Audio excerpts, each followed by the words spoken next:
ये अभी एक लेटेस्ट नोटिफिकेशन आया किफ की तरफ से, एनटीए की तरफ से 27 मई को।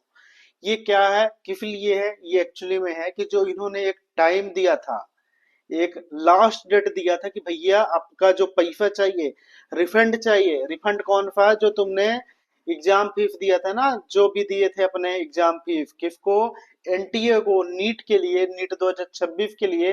तो उसका एक इन्होंने लास्ट डेट दिया था 22 मई से लेकर 27 मई तक, जो कि टाइम उसका खत्म हो चुका है।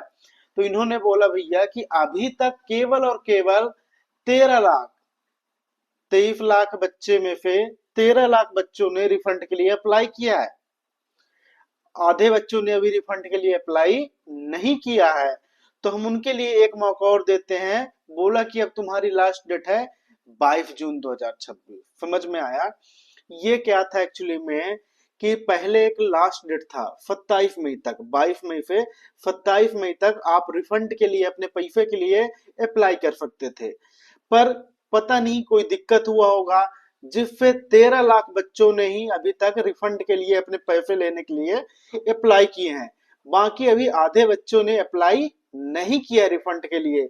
इसलिए इस मामले को, यानी ये जो अपना लास्ट डेट था आज 27 तारीख, उसको उन्होंने बढ़ा के 22 जून कर दिया। ठीक है, यानी समझ में आ रहा है, कोई प्रॉब्लम नहीं। ठीक है। नेक्स्ट इन्होंने एक चीज और बोली है दूसरे लाइन पे। ये तो सब वही है कि आप एनेक्जर 1 को फॉलो करो, कोई दिक्कत नहीं है। अब एनटीए को लगा कि शायद आपको कहीं ना कहीं पे दिक्कतें आ रही हैं, कि आप क्या नहीं कर रहे हो, शायद आपको बन नहीं पा रहा है, यानी आपसे हो नहीं पा रहा है।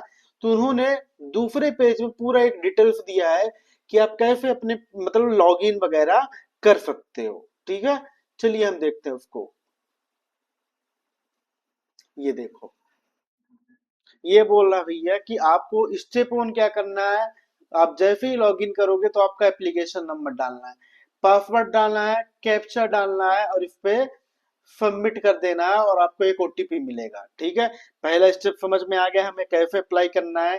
एप्लीकेशन नंबर डालना है, पासवर्ड डालना है, कैप्चा ये जो आपको दिख रहा है सामने ये डालना है, और यहाँ पे आप सबमिट कर दोगे तो एक ओटीपी आएगा आपके रजिस्टर्ड मोबाइल नंबर में, और वो ओटीपी आप यहाँ पे डाल दोगे। ठीक है, ओटीपी डालने के बाद आप verify OTP and log in करेंगे, कोई दिक्कत नहीं।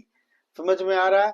तो आगे चल के आपको वो हो जाएगा। फिर आपको एक ऐसे आपको ये भरना है। ठीक है, तो आपका अकाउंट होल्डर, यानी आप अगर जो अपने नाम से करा रहे हो तो ठीक है, या अपने पापा के में पैसे डलवा रहे हो, या मम्मी के में, या भाई के में, तो उसका अकाउंट नंबर, उसका अकाउंट नाम, और उसका नंबर, अकाउंट नंबर, उसका बैंक के खाते number, IFC code, account number और बैंक का नाम भी आपको लिखना है।